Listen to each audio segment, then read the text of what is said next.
मेघा बहुत दिनों के बाद अपनी सहेली से मिलने के लिए गांव जा रही थी। उसकी ट्रेन बहुत रात को गांव के स्टेशन पर पहुंची। वो ट्रेन से उतरी और आसपास रिक्शा या टैक्सी ढूंढने लगी। स्टेशन बिल्कुल सुनसान था। मेघा को दूर दूर तक कोई भी इंसान नजर नहीं आ रहा था। वो थोड़ी बेचैन हो गई। बहुत ढूंढने पर उसे एक रिक्शा नजर आया जिसके अंदर उसका ड्राइवर सो रहा था। मेघा उस रिक्शा वाले के पास गई। सुनिए भाई साहब। क्या है? जी मुझे गांव जाना है। ड्राइवर ने आंख खोलकर मेघा की तरफ देखा और एकदम से डरकर चिल्लाने लगा। चुड़ैल! चुड़ैल! चुड़ैल! चुड़ैल! मुझे जाने दो, मैंने कुछ नहीं किया। चिल्लाते चिल्लाते मेघा से दूर जाने लगा। ये आप क्या कह रहे हो? आप डरिए मत, मैं कोई चुड़ैल नहीं हूँ। रुकिए। ड्राइवर शांत होके धीरे धीरे मेघा के पास आने लगा। आप चुड़ैल नहीं है तो कौन है आप? मैं शहर से आई हूँ। इस गांव में मेरी सहेली रहती है।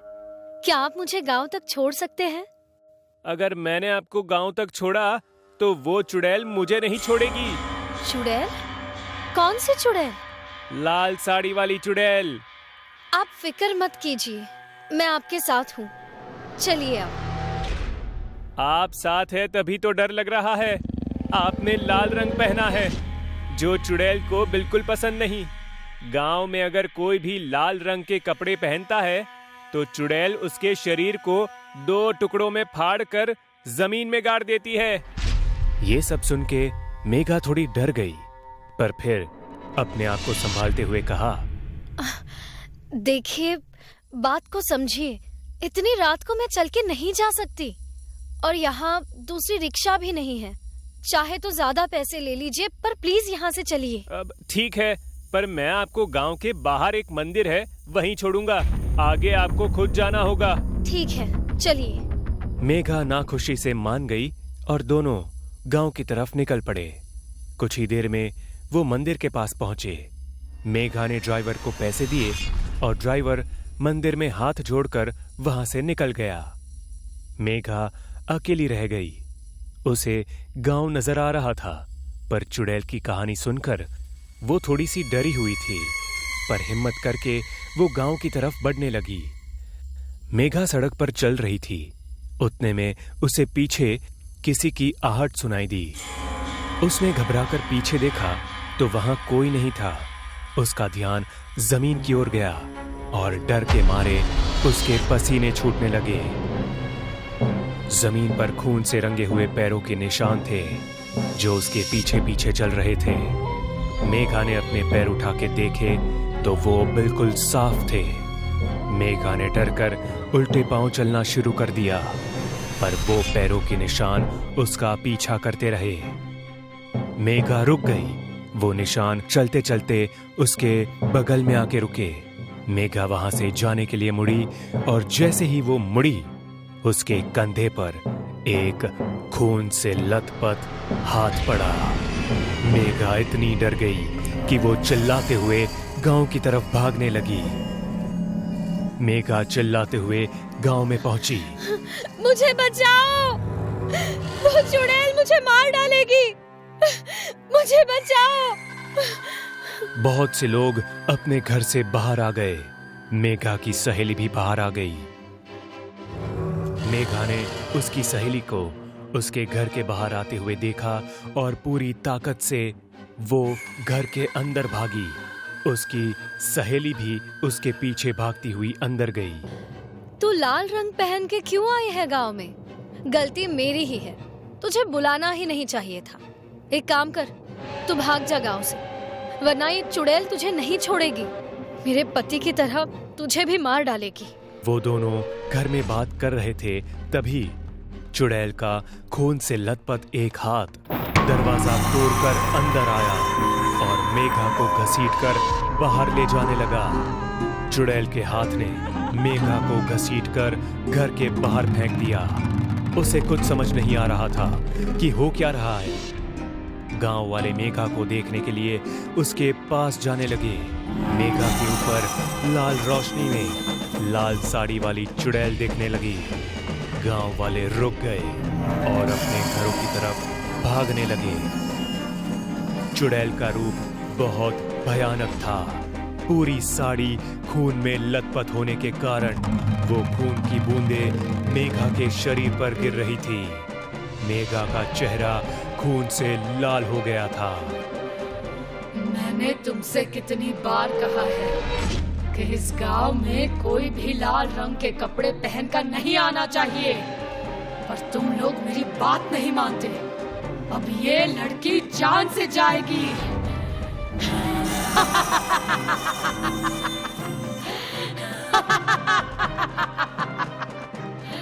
इतना कहकर वो चुड़ैल भयानक हंसी हंसने लगी। चुड़ैल को देखकर मेघा भागने लगी। मेघा को भागता देख चुड़ैल ने अपने हाथ लंबे किए और उसको हवा में उठा लिया। चुड़ैल ने मेघा को अपने सर के ऊपर उठाया और उसके शरीर को बीच में से फाड़ने लगी। जैसे जैसे मेघा के शरीर के दो टुकड़े हो रहे थे, वैसे वैसे मेघा का गर्म खून चुड़ैल के सिर पर से पूरे शरीर पर फैलने लगा। उस खून की वजह से चुड़ैल की साड़ी और भी लाल होने लगी। शरीर के फटते वक्त मेघा इतने जोरों से चीख रही थी कि उसकी चीखों की वजह से पूरा गांव थरथरा उठा था। सारे गांव वालों की रूह कांप उठी। अंत में मेघा के शरीर के दो टुकड़े हो गए और वो वहीं हवा में लटकते रहे। चुड़ैल जोरों से हंसने लगी। उसने अपने हाथ जोर से जमीन पर दे मारे और उसकी वजह से जमीन में दो गड्ढे हो गए। चुड़ैल ने अपने दोनों हाथों में दो टुकड़े लिए और दोनों गड्ढों में एक एक फेंक दिया। जैसे ही टुकड़े गड्ढे में गिरे, उस पर अपने आप मिट्टी गिरने लगी और देखते ही देखते गड्ढा बुझ गया। जमीन जैसी थी वैसी हो गई। चुड़ैल के अंदर से लाल रोशनी निकलने लगी और उस रोशनी में वो गायब हो गई। चुड़ैल के जाते ही मेघा की सहेली उस गड्ढे वाली जगह पर आई और रोने लगी। धीरे धीरे सारे गांव वाले इकट्ठा होने लगे। देखिए, मेरी बात सुनिए। इस पेशेंट को कुछ देर में होश आ जाएगा, तब तक इसे यहीं रहने दीजिए। आधे घंटे बाद घड़ी में 11:50 हुए थे। हॉस्पिटल के सारे लोग यहाँ वहाँ भागने लगे। कोई भागते भागते गिर रहा है तो कोई एक दूसरे से टकरा रहा है। पूरे हॉस्पिटल में भगदड़ मच जाती है। भागो, यहाँ से जल्दी भागो, भाग जाओ यहाँ से, जल्दी भागो। 12 बजने से पहले ही हॉस्पिटल सुनसान हो गया। घड़ी में 12 बजते ही मुर्दाघर का दरवाजा अपने आप खुलता है। किसी के चलने की आवाज आती है। मुर्दाघर से एक चुड़ैल बाहर आती है, जिसके बाल बिखरे हुए हैं और जिसने सफेद कपड़े पहन रखे हैं। चुड़ैल नीचे झुक के जमीन को सूंघने लगती है। यहाँ एक वार्ड में जो पेशेंट बेहोश था, उसे होश आ जाता है। अरे सब लोग कहाँ चले गए? अरे कोई है क्या यहाँ? तभी पेशेंट को किसी के चलने की आवाज आती है। दरवाजा अपने आप पटकने लगता है। पेशेंट का बेड अपने आप हिलने लगता है, मानो बेड भी डर से कांप रहा हो। ये देखकर पेशेंट भी डर गया। कौन है यहाँ? अरे ये बेड अपने आप चल कैसे रहा है? कोई बचाओ मुझे कोई।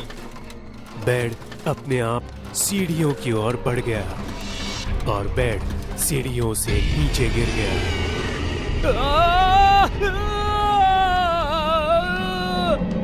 उस पेशेंट को बहुत चोट आई थी। वो दर्द से करहा रहा था कि पीछे बेड हिलने लगा और उस हिलते हुए बेड से डरकर पेशेंट भागने लगा। वो दौड़ रहा था और बेड उसका पीछा कर रहा था। अरे बचाओ, ये मुझे मार देगा, बचाओ मुझे! जैसे ही वो सामने देखता है, सफेद कपड़े में चुड़ैल खड़ी होती है। चुड़ैल को देखकर डर के मारे वो गिर जाता है और पीछे की ओर देखने लगता है। मुझे मत मारो, मुझे जाने दो। पेशेंट भागने की कोशिश करता है। चुड़ैल कूद के उसका पैर पकड़ लेती है। पेशेंट को घसीटते हुए मुर्दा घर के अंदर ले जाती है वो, और फिर उस पेशेंट की जोर से चिल्लाने की आवाज आती है।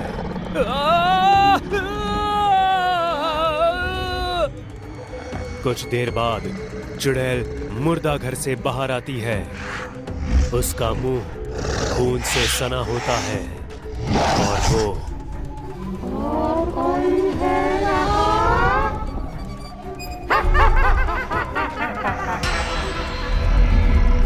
मुर्दा घर की तरफ देखकर जोर जोर से हंसने लगती है। ना जाने हम इस पेशेंट को हॉस्पिटल में कैसे भूल गए थे। आपके बोलने का मतलब क्या है डॉक्टर साहब? इस हॉस्पिटल में एक चुड़ैल है। जो कोई भी इस हॉस्पिटल में 12 बजे के बाद रहता है, उसकी मौत निश्चित है। हर कोई यही बात कह रहा है, पर मुझे लोगों की बातों पे यकीन नहीं है। पर आप तो डॉक्टर हैं, आप ऐसी बातों पे कैसे यकीन कर सकते हो डॉक्टर साहब?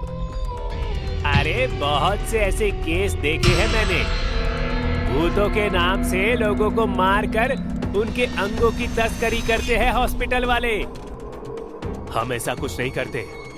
अगर आपको यकीन नहीं है तो 12 बजे के बाद इस हॉस्पिटल में रहकर देखिए। जो कुछ भी है आपको पता चल जाएगा। अब मैं चलता हूँ। डॉक्टर सही तो बोल रहा है। 12 बजे तक रुक ही जाता हूँ इस हॉस्पिटल में। सच सामने आ ही जाएगा। इतने लोग बोल रहे हैं, हो सकता है कि चुड़ैल सच में हो। और अगर सच में चुड़ैल हुई तो एक काम करता हूँ, हॉस्पिटल में मिनी कैमरा लगा देता हूँ और हॉस्पिटल के बाहर ओबी वैन में मैं बैठकर सब कुछ देख लूंगा। दूध का दूध और पानी का पानी हो जाएगा।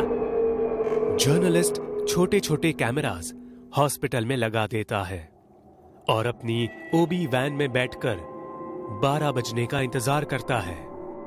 इतने सालों से हॉस्पिटल में सबकी जान जा रही है। आखिर ऐसा हो क्यों रहा है? आज सच्चाई सबके सामने आ जाएगी। जो भी सच हो, इस सच को सबके सामने लाने के लिए मेरा प्रमोशन पक्का है। 12 बजने ही वाले होते हैं। सब लोग हॉस्पिटल से बाहर भाग रहे होते हैं, पर वो जर्नलिस्ट वही हॉस्पिटल के कंपाउंड में ओबी वैन के अंदर बैठा था। वो स्क्रीन पर देखता है कि मुर्दा घर से एक चुड़ैल बाहर आती है, जिसका चेहरा बालों से ढका हुआ है। अरे ये कोई चुड़ैल है कि औरत? लगता है ये कोई जूनियर आर्टिस्ट है, भाड़े पे मंगवाई गई है। तभी चुड़ैल धीरे धीरे कैमरे के पास आती है और झटके से बाल ऊपर करती है। डरावनी शक्ल देखकर जर्नलिस्ट कुर्सी से नीचे गिर जाता है। चुड़ैल! जर्नलिस्ट इतना डर जाता है कि वो भागने की सोचता है, लेकिन जैसे ही वैन का दरवाजा खोलता है, चुड़ैल सामने खड़ी होती है और वैन के अंदर आ जाती है। जर्नलिस्ट दूसरा दरवाजा खोलने की कोशिश करता है, पर वो दरवाजा नहीं खुलता है। वैन के शीशे पर खून उड़ता है। अगली सुबह पुलिस जर्नलिस्ट की ये हालत देखकर हैरान है। पुलिस ने कल रात का रिकॉर्ड किया हुआ फुटेज भी देखा। कोई मुजरिम हो उसे पकड़ सकते हैं, पर ये तो भूत प्रेत का मामला है, इसमें हम कुछ नहीं कर सकते हैं। मैं समझ सकता हूँ सर, हमें कोई पहुंचा हुआ बाबा चाहिए। हॉस्पिटल वालों ने चुड़ैल को पकड़ने के लिए एक बाबा को बुलवाया। बाबा रात के 11:30 बजे हॉस्पिटल में आते हैं। अब आप ही हमारी हॉस्पिटल को इस चुड़ैल से बचा सकते हैं बाबा। मुझ पे विश्वास रख बेटा, सब सही होगा। जी बाबा। सब लोग हॉस्पिटल से बाहर निकलने लगे 12 बजने से पहले, लेकिन बाबा मुर्दा घर के सामने ही बैठकर मंत्रों का जाप करने लगते हैं। ओम त्र्यंबकम यजमाहि सुगंधित पुष्टिवर्धनम। चुड़ैल मुर्दा घर से निकली और बाबा को देखकर हंसने लगी, मानो कि बाबा के मंत्रों का कोई फर्क नहीं पड़ रहा था चुड़ैल को। बाबा जितने जोर से मंत्र पढ़ रहे थे, चुड़ैल उतनी जोर से हंस रही थी। ओम त्र्यंबकम यजमाहि सुगंधित पुष्टिवर्धनम। चुड़ैल अपने हाथों से इशारा करती है। बाबा ऊपर देखते हैं तो ऊपर से पंखा बाबा पर गिर जाता है। बाबा का चेहरा खून से सन जाता है और फिर चुड़ैल बाबा को मुर्दा घर में घसीट कर ले जाती है।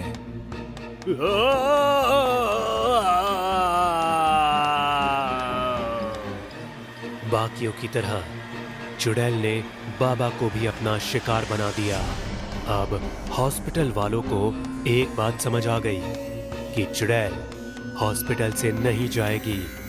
उन्हें ही 12 बजे से पहले हॉस्पिटल खाली करना होगा, वरना वो अपनी मौत के जिम्मेदार खुद होंगे। गांव के बीचों बीच महेश्वर का बहुत बड़ा घर था। खानदानी अमीर होने के कारण घर में पैसों की कोई कमी नहीं थी, पर उस बड़े से घर में महेश्वर और उसका एक नौकर, यही दोनों रहते थे।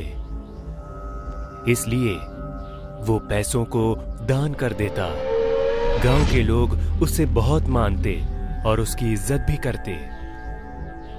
दिन भर लोगों का आना जाना होने के कारण उसका दिन काम और दान में निकल जाता था, पर रात को उसे बहुत ज्यादा अकेलापन महसूस होता।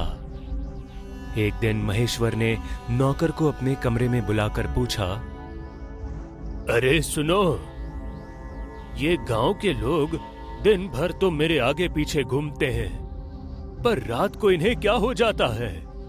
कोई घर के आसपास से भी नहीं गुजरता, ऐसा क्यों? मालिक, ये सब उस सामने वाले पीपल के पेड़ की वजह से हो रहा है। गांव के सभी लोग उस पेड़ से डरते हैं। भला क्यों? क्योंकि गांव वालों का यह कहना है कि रात के समय उस पेड़ पर एक चुड़ैल का सिर लटकता दिखाई देता है। क्या बकवास है, ऐसा कुछ नहीं होता। नहीं मालिक, ऐसा ही है। कुछ दिन पहले मैं गलती से रात को बाहर चला गया था और अचानक मेरी नजर पीपल के पेड़ पर पड़ी। मैंने देखा कि जमीन पर किसी के सिर की परछाई पड़ी है। मैं डर के मारे भागा और सीधा अंदर आ गया। अरे तुमने कुछ और देखा होगा डरपोक। नहीं मालिक। अरे चुप, जाओ यहां से। नौकर वहां से चुपचाप निकल गया। महेश्वर अपने कमरे की खिड़की से उस पेड़ को देखने लगा। नौकर की कहानी की वजह से आज उसे वो पेड़ थोड़ा अलग नजर आ रहा था। चुड़ैल का सच जानने के लिए उसने खुद उस पेड़ के पास जाने का फैसला किया। महेश्वर धीरे धीरे उस पेड़ की तरफ बढ़ रहा था। वो पीपल का पेड़ चांद की हल्की रोशनी में बिल्कुल शांत और डरावना दिखाई दे रहा था। जैसे ही वो पेड़ के थोड़े नजदीक पहुंचा, उसे जमीन पर कुछ साया सा दिखने लगा। वो थोड़ा डर गया, पर हिम्मत करके आगे बढ़ता रहा। महेश्वर पेड़ के पास पहुंचा। उसे वो कटे हुए सिर की परछाई साफ दिखाई देने लगी। उसने परछाई को ध्यान से देखकर ऊपर पेड़ की तरफ देखा। पेड़ पर कुछ भी अलग ना दिखने के कारण वो डर के मारे सोच में पड़ गया। तभी अचानक पेड़ से खून टपकने लगा और वो परछाई हिलने लगी। कुछ देर बाद चुड़ैल का डरावना सिर जमीन को चीरते हुए बाहर आने लगा। महेश्वर बुरी तरह से डर गया और घर की तरफ भागा। चुड़ैल के सिर ने महेश्वर का पीछा किया, पर पेड़ की परछाई के बाहर वो नहीं आ पाया। महेश्वर हांफते हुए घर के अंदर पहुंचा। नौकर महेश्वर को देखकर डर गया। अरे क्या हुआ मालिक? वो चुड़ैल का सिर मेरा पीछा कर रहा था। आप इतनी रात को बाहर गए ही क्यों थे? आपको कहा था ना मैंने। महेश्वर बेहोश हो गया। अगली सुबह महेश्वर उठकर खिड़की से उस पेड़ को घूरता रहा। इस चुड़ैल के सिर का कुछ करना पड़ेगा। इस पेड़ की वजह से ये सब कुछ हो रहा है। अगर ये पेड़ ही ना रहा तो? हाँ, इस पेड़ को ही यहां से हटाना होगा, तभी वो चुड़ैल यहां से जाएगी। महेश्वर ने गांव वालों की मदद से उस पेड़ को वहां से हटा दिया। पूरा गांव महेश्वर की जय जयकार करने लगा, उसे दुआएं देने लगा। अरे महेश्वर साहब, आपका बहुत बहुत शुक्रिया। आपने उस चुड़ैल को जड़ से मिटा दिया। सही कहा, इस चुड़ैल ने हमारा रात को बाहर निकलना बंद कर दिया था। साहब, आप हमारे लिए और इस गांव के लिए भगवान हैं। अब आप सब लोग आराम से रात को घूम सकते हैं। डरने की कोई बात नहीं है। सब लोग अपने अपने घर चले गए। महेश्वर भी अपने घर चला गया। रात हो गई। चांद की रोशनी बिल्कुल ना के बराबर थी। महेश्वर अपनी खिड़की से उस पेड़ वाली जगह को देख रहा था। तभी नौकर आके बोला, मालिक, आपको कुछ चाहिए? नहीं, जाओ, सो जाओ तुम। नौकर वहां से चला जाता है। महेश्वर बड़ी खुशी से सोने चला गया। आधी रात हो गई। सारा गांव गहरी नींद में सो रहा था। तभी अचानक महेश्वर के कमरे की खिड़की खुली। महेश्वर खिड़की बंद करने के लिए खिड़की के पास पहुंचा। तभी बाहर से चुड़ैल का सिर कमरे के अंदर आया। महेश्वर बहुत डर गया। महेश्वर डर के मारे बेड पर चढ़ गया। चुड़ैल का सिर जोरों जोरों से हंसने लगा और उसके ऊपर घूमने लगा।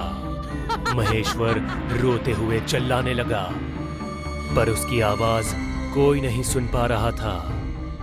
तूने मुझसे मेरा घर छीना, अब मैं तुझसे तेरा घर छीनूंगी।